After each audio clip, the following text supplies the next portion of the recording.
Katika maisha yetu ya sasa kuna fursa nyingi sana ambazo zinawazunguka vijana ama zinatuzunguka, lakini tunashindwa kuzitumia. Hujambo na karibu ndani ya The Heart of Zanzibar News, ikiwa kwa siku ya leo tutajikita zaidi katika mada ya vijana, ambapo tutazungumzia ni mambo gani ambayo kijana anapaswa kuwa nayo ili kuchangamkia fursa zinazomzunguka ama ili kutumia zile fursa ambazo zinamzunguka. Siko peke yangu, nipo na mwenzangu hapa, nitamkaribisha ataweza kuzungumzia kuhusiana na mada hiyo.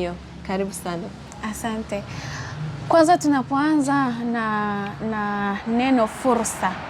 Fursa ina maana gani? Fursa ni neno dogo, lakini ukiangalia lina upana na ukubwa zaidi. Naweza kusema fursa ni uzalishaji chanya. Uzalishaji chanya kivipi? Kijana anapoona changamoto yoyote katika jamii yake inayomzunguka, aidha changamoto ya maji, aidha changamoto ya barabara, anapoitumia changamoto hile na kumzalishia kipato, ule ndo tunauita uzalishaji chanya. Na kuna njia, ndo fursa yenyewe hiyo. Na labda naweza kusema kuna njia tofauti za kijana ambazo anaweza kuzifuata ili kutumia zile fursa zinazomzunguka katika jamii. Cha kwanza ninaweza kusema kijana lazima awe na uthubutu. Unakuta katika nchi yetu naweza kusema tumebarikiwa vijana wengi ambao wana elimu, wamesoma mpaka vyuo vikuu, lakini changamoto inakuja wanakuwa na idea kichwani, lakini hawajui wanazipeleka wapi. Sasa leo hii endapo kijana akiwa na uthubutu, mfano ana idea kichwani na idea ya kuanzisha kutengeneza sabuni. Kutengeneza sabuni, sina kipato, nitatoa wapi pesa? Kuna mashirika mbalimbali ya kukopesha vijana, kuna ofisi za kata.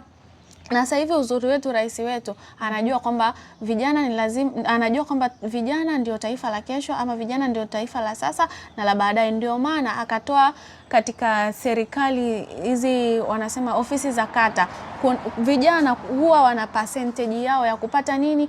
Mikopo. Kwa hiyo kijana leo hii anapokuwa na idea kichwani, asiishie tu kuiandika kwenye karatasi ama daftari, lazima atoke aifanyie kazi, aende katika ofisi za kata akajisajili kama yeye ni kijana wa umri gani, na atumie ile changamoto kuigeuza kwa nini? Kwa fursa. Kwa hiyo uthubutu ni lazima. Lakini kitu kingine anachopaswa kuwa nacho kijana ili kutumia fursa anazozipata, ninaweza kusema ni ubunifu. Tunasema katika dunia sasa hakuna kitu kipya isipokuwa tu vipi unaweza kuirani biashara yako ifike pale unapopataka. Leo hii wewe unauza machungwa, mimi pia na bidhaa hiyo. Tunapoenda sokoni huwa unakuta sehemu moja kuna nyanya, lakini kule kuna nyanya, huku kuna karoti, huku kuna karoti. Sasa unawezaje kuwavutia wale wateja ili waje kwako na kupata kipato? Lazima uwe nini? Mbunifu. Ubunifu unakujaje? Lazima ukae chini, umize kichwa. Wao na machungwa na mimi na machungwa, nifenyeje? Machungwa wako hajamenya, mimi nitakuja nitayamenya, nitawakatia kabisa wateja. Kwa hiyo wateja pale wanakuwa hawapati tena nini? Usumbufu wa kumenya sijui nini, vitu kama hivyo. Lakini kitu kingine cha kijana ambacho anapaswa kuwa nacho katika kutumia fursa anazozipata, lazima awe na uvumilivu. Isivyokuwa bahati katika dunia sasa, vijana wengi hawana uvumilivu katika maisha. Wanataka ile asilimia kwenye 10 wale 9 labda. Wanataka ile shortcut life na vitu kama hivyo havipo katika dunia sasa. Ni lazima ukae chini, yani kutafuta idea lazima ukae chini utafakari. Kitu hiki ninapokianzisha kitaniletea advantage gani, na kitu hiki nitakapokianzisha hasara zake zipoje na nani zake zipoje. Kwa hiyo kabla kuanzisha kitu ni lazima kwanza ufanye research.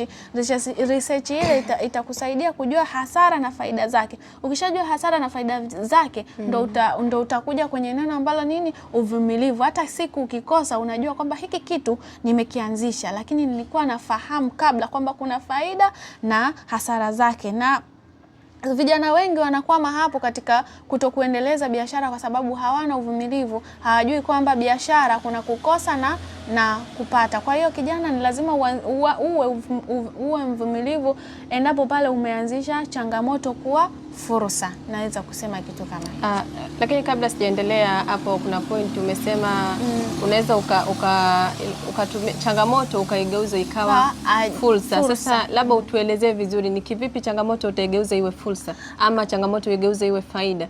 Asante, ni kitu rahisi sana. Kwa kijana ambaye yupo tu, naweza mkatolea mfano kwa kijana ambaye yupo tu nyumbani. Akitoka nyumbani, labda tuseme akiangalia, lazima angalie vitu gani jamii yangu inakosa au vitu gani jamii yangu vina uhitaji navyo lakini havipo katika jamii. Mfano tuchukulie mfano wa maji. Mfano maji, kijana atawezaje kuyabadilisha kuwa fursa? Na ikiwa katika jamii yake hayapatikani, kijana unaweza ukatumia labda baisikeli ama pikipiki ama gari. Tuchukulie mfano wa pikipiki. Kijana leo hii jamii yako ina ukosefu wa maji, unaweza wa kukodi pikipiki ukatoka ukaenda kijiji cha pili ukaenda ukatafuta maji. Mfano labda kule unanunua dumu 200, wewe unakuja huku unauzia dumu 500 ili katika kukava yale mafuta pamoja na ule umbali. Kwa hiyo hapo unakuwa ushatengeneza nini? Ushatengeneza fursa. Yaani unachukua zile changamoto zinazoikabili jamii yako na kuzibadilisha kuwa fursa. Okay, lakini una neno gani labda kwa vijana?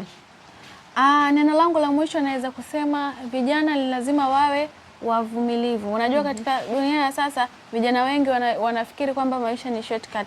Kwa hiyo lazima tuwe wavumilivu na wachapakazi ili kufikia malengo ambayo tunayahitaji. Asante sana Maua. Jamani, kwa kuhitimisha, vijana tuwe wavumilivu, tuweze kukabiliana na zile changamoto ambazo tunazipata. Tunajua kwamba vijana tunakutana na changamoto nyingi sana, lakini changamoto ndio hujenga mafanikio. Kwa hiyo ili tuweze kuchangamkia fursa zetu, tuwe wavumilivu kwa yale ambayo tunakutana nao. Asanteni sana na karibuni tena ndani ya channel yetu ya The Heart of Zanzibar News.